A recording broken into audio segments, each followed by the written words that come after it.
meus amigos, muito bom dia. Estamos aqui seguindo com a nossa série de conteúdos no nosso canal que trata sobre holding familiar, planejamento familiar, patrimonial e sucessório da família através de holding, né?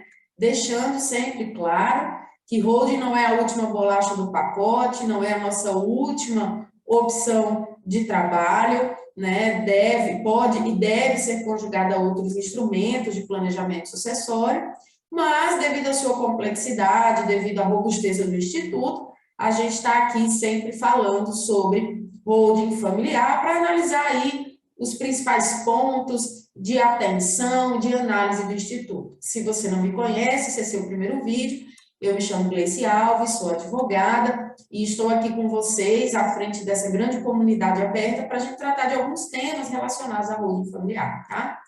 Bom, gente, um breve recado é que as inscrições do curso Holding Familiar do Zero estão oficialmente abertas, né? Desde ontem, eu estou olhando aqui a data, desde ontem, dia 6, tá? Estão abertas. Se você quer começar um estudo muito mais aprofundado sobre esse tema, clica no link aqui, que está aqui abaixo na descrição do vídeo. As inscrições estão abertas, vão ficar abertas aí por um período limitado. O curso está com um baita desconto, então temos aí um desconto bem interessante para os alunos que aderirem a esse período de inscrição da segunda turma. E hoje à noite, dia 7/7, temos aula aí com aula ao vivo no Zoom, tá? Nosso curso tem aulas quinzenais de tira dúvidas no Zoom, aulas que são fechadas só para o grupo de alunos, então se você se inscrever hoje, você ainda pega mais tarde a nossa aula tira dúvidas no Zoom, ok, meus amigos? Então, mais informações, clica aí no link, vamos para o conteúdo de hoje. Gente, o conteúdo de hoje, ele é um conteúdo técnico, mas ele não é um conteúdo técnico jurídico, tá? Ele é um conteúdo técnico comercial. Por quê, gente? Porque tudo tem técnica, né? Tudo tem técnica. Tudo que você possa imaginar tem uma técnica atrelada, né? E hoje a gente vai falar aqui, rapidamente, sobre questões relacionadas ao atendimento e venda do produto holding familiar, planejamento sucessório, tá, gente? Então, a gente tem aqui algumas questões que a gente precisa olhar, né? Porque muito me perguntam sobre isso, por e-mail, no direct no Instagram, mas muito aqui no canal por e-mail, né? Como iniciar esse trabalho comercial com holding, como introduzir esse produto no nosso portfólio. Eu vou gravar um vídeo falando sobre isso aqui no canal e lá para o meu Instagram. A gente vai tratar disso num vídeo bem mais longo, tá? Mas por hora, como que a gente pode, fazendo aqui para um vídeo mais rápido, mais conciso, e para quem precisa também de uma informação mais objetiva, quais são as etapas de atendimento, como é que se introduz esse produto na nossa estrutura, não só do ponto de vista comercial para nós, advogados e contadores que estamos trabalhando com o tema, mas também de forma que o cliente ele se sinta seguro no fechamento, ele entenda também o que ele está adquirindo, por que ele está adquirindo, quais são os pontos de vantagem que ele está adquirindo com esse investimento num projeto de proteção patrimonial e sucessório, tá, do seu patrimônio, protegendo aí sua família. Bom, gente, o primeiro ponto, o primeiro passo é uma reunião de anamnese, tá? Que também tem vários nomes aí, né? Você introduz o nome que você já usa ou simplesmente uma consulta, tá, gente? Uma consulta, ela é muito importante. Qual é o objeto, né, dessa consulta? Por que você vai consultar o cliente? Bom, gente, porque se o paciente está com uma dor, o médico precisa entender onde é essa dor, de que tipo é essa dor, com que frequência ela aparece, com que intensidade, quais são os gatilhos que deflagram essa dor. Para ele ter uma ideia, um direcionamento do diagnóstico ou até mesmo de exames que ele precisa pedir, né, que ele precisa solicitar, para dar um diagnóstico para aquele paciente. E conosco, advogados, isso não é diferente. Advogados e contadores também, né? Então, deixa eu entender, né, o que foi que aconteceu, deixa eu entender qual é a questão que te leva a buscar um planejamento patrimonial e sucessório, E nessa reunião você vai entender preliminarmente sobre o acervo do cliente, tá? Quais são os anseios dele, quais são os objetivos dele com esse planejamento. Não, doutor, eu quero fazer uma proteção de patrimônio, porque eu exerço uma outra atividade de risco, eu já tenho dívidas, ou eu não tenho dívidas, né? Como é que a gente vai trabalhar essa questão do acervo? Quais são as expectativas dele em relação ao planejamento, tá? Você vai analisar também as questões subjetivas, tá? Então, qual é o acervo, desculpa, qual é a composição patrimonial dessa família, tá? Ele tem filhos, os filhos são todos de um único casamento, ele tem um casamento atual, mas tem filhos que não é desse casamento atual, é de um casamento anterior, né? Ou não tem filhos, qual o regime de bens desse casamento, né? É comunhão parcial, comunhão universal, a gente já viu que tem diferenças aí, quando a gente vai tratar da constituição da holding, também dos reflexos sucessórios, né? Como é que estão esses herdeiros? Eles estão no Brasil, eles estão fora? Eles têm interesse em suceder o patrimônio familiar e administrar? Ou ele tem interesse em suceder uma possível empresa operacional dessa família? Tem um herdeiro que está inserido, tem outro que não está inserido nos negócios, seguir outra carreira. Como é essa composição familiar? Esses herdeiros são menores, tem herdeiros incapazes, esses herdeiros são casados, qual é o regime de casamento dos herdeiros? Tudo isso influencia na hora que nós vamos passar para uma segunda etapa. Nessa primeira etapa, como é uma etapa inicial, muitas vezes o cliente chega com muitas dúvidas, né? O cliente chega com muitos questionamentos, né? Com uma necessidade grande de ver ali supridas as primeiras dúvidas, né? Nós também, advogados, queremos entender, né? Como é que esse cliente chegou até nós, quais são as expectativas que ele tem em relação ao nosso trabalho. Então, é uma consulta muito mais de, eu costumo dizer, de sondagem, né? De todos os lados, tanto do cliente em relação ao advogado, como do advogado em relação às expectativas daquele cliente, tá? E aí é muito importante que a gente tenha uma escutativa, né? Deixa o cliente falar mais do que nós, principalmente nós advogados. O advogado tem o dom da palavra, normalmente fala muito, né? E eu particularmente tenho que me policiar em relação a isso, mas é fazer uma escutativa, deixar o cliente falar e a gente fazer as perguntas e as intervenções quando elas forem necessárias para compor aí uma análise inicial, tá, gente? Aí a gente parte para um segundo momento, tá? Que é a gente solicitar do cliente o rol de documentos necessários, né? Dentro dessa consulta, nós vamos construir aí, claro, lá no curso a gente disponibiliza um rol de documentos, mas é um rol imenso. Alguns documentos não se aplicarão, como, por exemplo, regime de bens de casamento do herdeiro. Se o herdeiro não é casado, basta o pai, né, ou a mãe, o cliente que está procurando, dizer: meu filho não é casado, ou meu filho é divorciado e atualmente solteiro, o divórcio já foi concluído. Então, nós temos aí esse cenário, né, para tomar as medidas preliminares e solicitar o rol de documentos, tá? O envio de documentos pode acontecer de duas formas. Ou a gente disponibiliza uma pasta compartilhada nesses aplicativos de nuvens, né, que nós temos hoje, o OneDrive, o Google Drive, o Dropbox, enfim. E o cliente vai alimentando lá, ou o cliente manda por e-mail, tá? Ele manda aquela relação de e-mails. O que é que normalmente eu sugiro para os colegas no curso, na mentoria, né? Olha, não pede documentação quebrada, tá? Deixa para o cliente mandar todos os documentos realmente, ou fixe muito claramente que você só vai iniciar a análise da documentação quando ela estiver completa, tá, gente? Por quê? Porque você trabalha em dobro, às vezes em triplo, tá? Isso é o primeiro ponto, porque você acaba não conseguindo ter uma visão panorâmica e, às vezes, um documento, você vai com uma linha de raciocínio e chega um documento que muda tudo. Dá uma guinada de 180 graus em tudo que você estava pensando e você volta para o começo, às vezes você volta para o começo 2, 3 vezes, tá? E para o cliente, porque você precisa garantir para ele uma análise sólida, uma análise macro.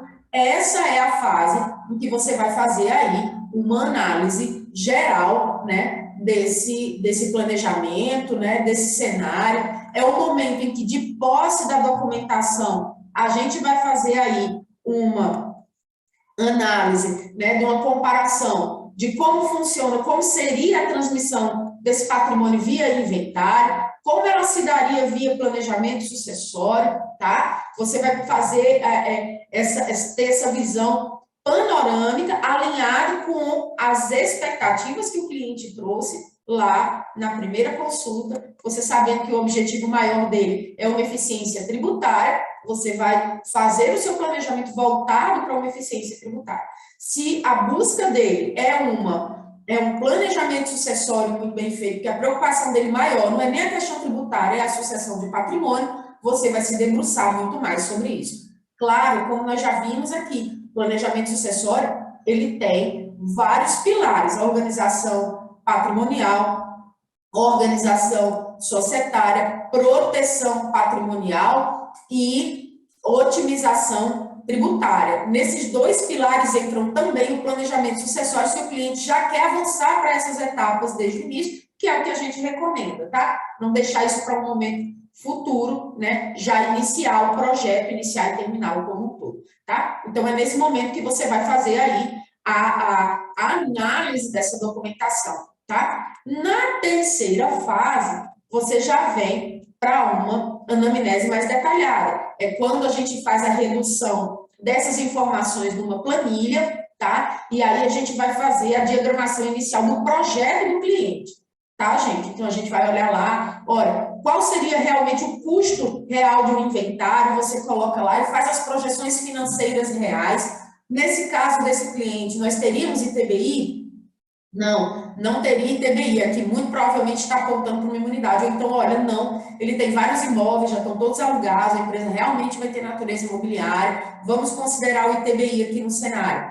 Qual seria aí o impacto de TCMD na doação de cotas? Vamos fazer a projeção desse cenário, quais seriam os pontos de eficiência, como é que a gente poderia fazer para ele ter uma economia lícita de TCMD, e tudo isso vai para uma grande planilha, tá, gente? E aí, uma vez planilhado, você tem condições, inclusive, de, verificando todos esses temas, todos esses pontos, né, poder formular, inclusive, a sua proposta de honorários, né? Que, logicamente, né, os seus honorários, aí existem várias técnicas, a gente não dá para a gente abordar aqui, né? Vai depender de como você decidiu implementar essa precificação no seu portfólio, mas ela pode ser por horas trabalhadas, ela pode ser por eficiência tributária obtida, com a qual eu particularmente não trabalho, mas é possível precificar dessa forma. Ela pode ser um percentual em cima do acervo patrimonial, ela pode ser um percentual em cima do acervo, considerando o que seria pago se fosse um inventário, e aí, em cima de honorários de inventário, dá-se um desconto, considerando que nós estamos tratando de inventário, estamos tratando de planejamento. Existem inúmeras técnicas de precificação que você é que vai elencar aquela que se adequa melhor à sua modalidade de trabalho, né? À sua dinâmica no seu escritório, tá? Mas um ponto importante aqui, gente, a precificação só é possível depois da anamnese. Porque depois dessa fase, que você faz a anamnese, que o cliente disponibiliza documentos, né? É que você tem efetivamente condições de quantificar o montante de trabalho, tá, gente? Quase todos os dias eu recebo e-mails. Doutora, quanto que você cobra para fazer uma holding? Eu digo muito claramente, eu não sei. Você não sabe? Não, eu não sei. Eu preciso analisar o cenário, eu preciso analisar o contexto para entender o montante de trabalho e assim eu poder precificar esses honorários de forma adequada, tá, gente? E por que de forma adequada? Porque tem que ficar justo para você e tem que ficar justo para o cliente, tá? Não pode ser algo que só você se beneficia e você praticamente vira sócio do patrimônio do cliente, porque em algum momento você vai incomodar e vai haver uma quebra de afinidade entre você e o cliente, e aí o planejamento desanda, tá? E por outro lado também, não pode ser uma situação que sai barato demais e que você no meio do caminho, você perceba assim, nossa senhora, eu estou pagando para trabalhar, eu jamais deveria ter pegado essa contratação. E aí a gente acaba indo para o mesmo cenário. Vai existir um desgaste dessa relação, é inegável, gente, isso ocorrerá, vai começar a haver um desgaste porque você trabalha insatisfeito, entendendo que você não está sendo bem remunerado considerando as vantagens que o cliente está absorvendo e o planejamento também desanda, tá, gente? Então, tem que ser algo alinhado. Não pode ser um valor que seja, digamos assim, impraticável do ponto de vista de mercado, ou que o cliente pague, mas se sinta ali aviltado, digamos assim, né? Se sinta ali, puxa, comprei algo que eu não precisava, ou que está saindo muito caro para mim, mas também não pode ser algo que não remunere o seu trabalho, tá, gente? E aí, isso vai muito de outros pontos que a gente vai começar a tratar aqui, tá? De posicionamento, qual é o seu posicionamento no mercado, o tipo de cliente que você quer atender, o tipo de honorários que você pratica, o tipo de serviço que você presta, tá? Tudo isso influencia nesse resultado final de fechamento. Mas o que é mais importante aqui, eu preciso que você leve isso no seu coração. Nada de passar orçamento, né? Orçamento. Doutora, me faça um orçamento. Não, gente, não é assim que funciona, né? A gente precisa trabalhar com propostas de honorários, tá? Como você vai ser remunerado pelo serviço que você efetivamente vai prestar. E você só tem como saber isso depois que você analisar as expectativas, o que é que o cliente pretende e o montante de trabalho. Você tem que ter uma noção prévia do planejamento, tá? E com isso tudo já feito e realizado, com essa anamnese pronta, com essa análise documental pronta, você vai fazer o dashboard do cliente, você vai fazer planilhar os resultados que você obteve, tá? Levar para o cliente o escopo, se tem ITBI ou não, né? O investimento que ele vai fazer na operação e qual é o ganho final que ele vai ter, inclusive trazendo a sua precificação. E a gente vai para a última fase, que é a reunião de fechamento, em que você vai apresentar esse projeto para o cliente, tá? Você vai mostrar para ele onde é que estão os pontos de eficiência, como você vai buscar essa eficiência, tá? Por que da forma que você está fazendo é uma forma segura? Por que o cliente não vai ter risco de uma autuação futura? Você vai mostrar os pontos em que efetivamente é possível fazer uma economia, as vantagens que o cliente tem em implementar esse projeto, um cronograma inicial de conclusão, olha, quanto tempo durará a implementação em todas essas etapas, e isso muda muito de cliente para cliente, porque varia de acordo com o acervo, varia de acordo com o tempo de implementação, varia de acordo com a necessidade ou não de uma fase prévia de organização patrimonial, tudo isso vai constar do seu projeto, tá? E aí, às vezes, alguns alunos perguntam, puxa, Gleice, mas eu vou colocar lá o impacto do ITCMD, ou as formas que o cliente vai ter de economia de ITCMD, eu vou colocar lá esse valor, ou do ITBI, se for o caso de ITBI, né? Como é que eu vou tratar essa questão? Puxa, pode ser que o cliente, ele se assuste com esse impacto tributário e ele não queira fechar, tá, gente? E aí, eu sempre trago isso, né?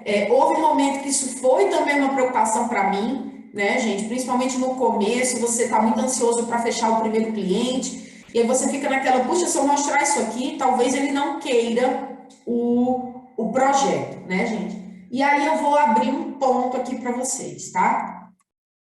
Eu costumo dizer que uma coisa é o cliente se frustrar com as expectativas que ele individualmente criou. Outra coisa é o cliente se frustrar com você como profissional, né?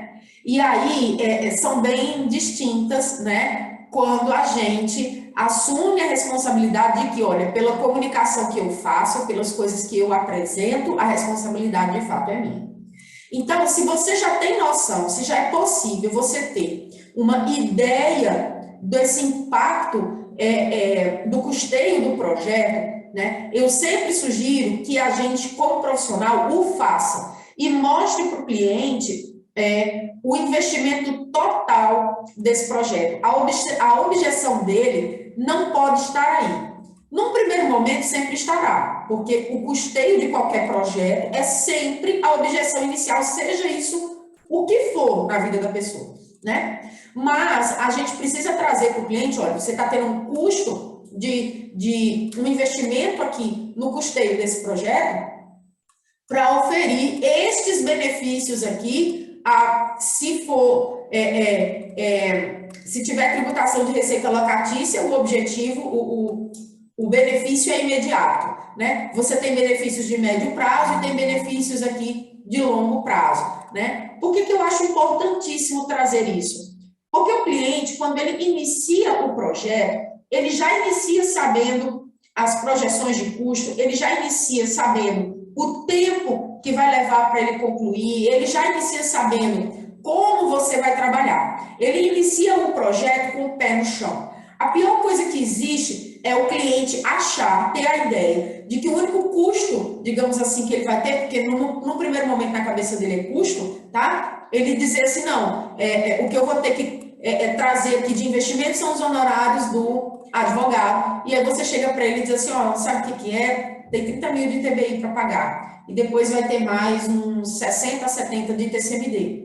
Ele se sente enganado, tá? É diferente de você mostrar para ele os pontos de eficiência, olha, dizer para ele assim, olha, você está pagando aqui, exemplo, tá, gente? 60 mil de TCMD, mas se isso fosse para o inventário seria 180 mil, né? E seus herdeiros não iam ter liquidez para pagar. Então, veja que isso já está gerando a operação como ela foi mostrada, como ela foi projetada, ela já está trazendo uma economia de 120 mil só de TCMD, tá? Então, o ITBI, você está tendo que recolher aqui o ITBI, mas a gente conseguiu uma janela de benefício fiscal que está só a 1%. Então, você está pagando aqui, exemplo, 30 mil de ITBI, mas se fosse em condições normais, seria 90. Ou, olha, eu estou te trazendo aqui essa imunidade do ITBI, ou uma imunidade parcial, você pagaria 30, está pagando 10. Então, é nesse momento que a gente fecha um planejamento adulto, responsável, profissional. Porque a gente mostra para o cliente as vantagens que ele está tendo, a gente mostra para o cliente os pontos de eficiência que a gente está gerando para ele, tá? E ele vai ciente, né, de todas as etapas do investimento no projeto. Tá bom, gente? Então, isso é essencial, isso é fundamental na minha visão. E, gente, se o cliente não quiser, se isso for um problema para ele, se ele está te procurando, porque ele tem um patrimônio de 5, de 7 milhões, de 10 milhões às vezes, e ele quer fazer o planejamento inteiro, sem pagar R$1 de imposto, sem pagar R$1 de tributo, gente, esse cliente não é para você. Esse cliente está atrás de uma fraude, ele não está atrás de organizar o patrimônio dele, tá? E aí, é importante você dividir o joio do trigo, essa fase, ela é fundamental. E aí, gente, entra naquela seara básica, né? O cliente que fechar com você, pode ter certeza, ele é um cliente consciente, ele vai estar ciente de todas as etapas do projeto, você vai ter muito menos dor de cabeça, tá? Você vai poder trabalhar com ele todos os elementos com base no planejamento inicial que você fez, tá? Não haverão surpresas nem para você e nem para ele, tá bom? E aí a gente vai para o fechamento, a gente mostra o escopo final, o cliente obviamente terá dúvidas, tá? Você vai demonstrar ali, vai mostrar a sua proposta de honorários, a proposta é mostrada e exposta de forma muito mais consistente, porque o cliente entende no que ele está investindo, ele entende o valor do seu conhecimento, ele entende que na hora que ele está contratando você para executar esse planejamento, ele está lá na frente obtendo uma vantagem imensa, tá? Ele entende que é o seu conhecimento, é a sua segurança em mostrar o que você projetou, que vai gerar aquele resultado futuro. Então, seus honorários, eles são demonstrados, né, e justificados para o cliente de forma muito mais consistente, né? E aí, gente, aí entra, né, uma outra questão, que a gente pode depois fazer um vídeo próprio, que é a questão dos pontos de venda, de quebra das principais objeções do cliente. O preço, o investimento, o custeio do projeto sempre será uma objeção, porque também é uma objeção nossa quando a gente vai adquirir qualquer produto ou serviço, tá? Então, a gente também tem que se colocar na qualidade de cliente contratante, não é diferente para ele, tá? Mas a gente tem que demonstrar para ele onde estão os pontos, qual é a efetiva vantagem que ele está tendo com esse planejamento. Esse é o principal ponto de partida para você fazer essa ancoragem, tá, gente? E aí você vai trabalhar dentro do parcelamento que você acha que é justo, combinar com o cliente as formas de pagamento, tá?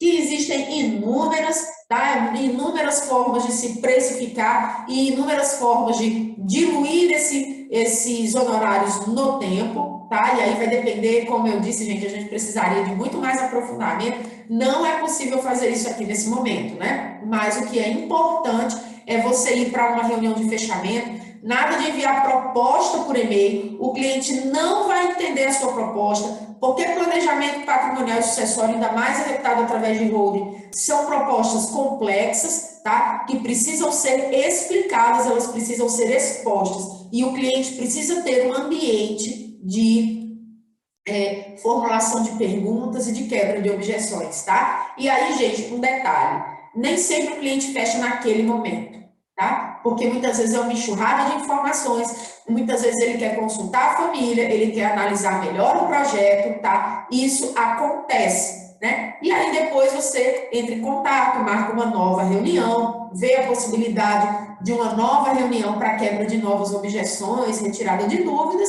e partir aí para um fechamento mais seguro. Ok, meus amigos? E aí, como eu disse, a gente entraria aí em questões que a gente não tem como explorar aqui, tá? Se é cobrado ou não consulta, eu particularmente cobro consulta, tá? Se é cobrado ou não para fazer esse estudo prévio, né?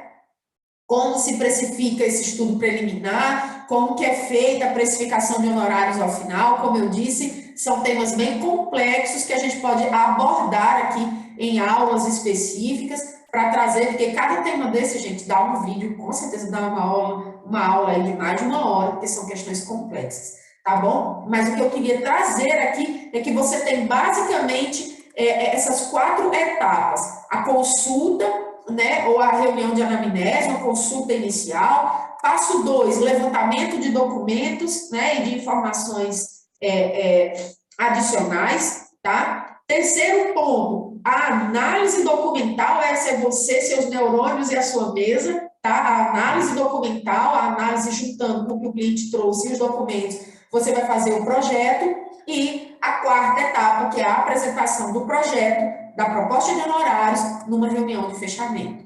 Ok, meus amigos? Então, vamos dar seguimento aí aos nossos conteúdos. Se você está chegando hoje, seja bem-vindo, se inscreva no canal, ative o sininho, né? Se você gostou desse vídeo, deixe seus comentários, deixe suas dúvidas, tá? Na medida do possível, estamos seguindo aí, respondendo as dúvidas dos nossos queridíssimos inscritos. E lembrando, por fim, que as inscrições no curso Holding Familiar do Zero estão abertas para a nossa segunda turma. Ainda temos o bônus de mentoria, 3 encontros de mentoria específico. Na mentoria a gente trata desses temas com bastante profundidade, tá, gente? Então, se inscreva, entra aqui no link, lá tem todas as informações do curso, tá? Se inscreva, não perca essa oportunidade, porque não temos previsão da abertura de outra turma, ok? Então, comece rápido, comece logo, estamos no meio do ano, ainda dá tempo de você entrar, as aulas estão gravadas, o conteúdo está lá já disponibilizado para quando você entrar, já iniciar seus estudos, ok? E hoje à noite, dia 7, quinta-feira,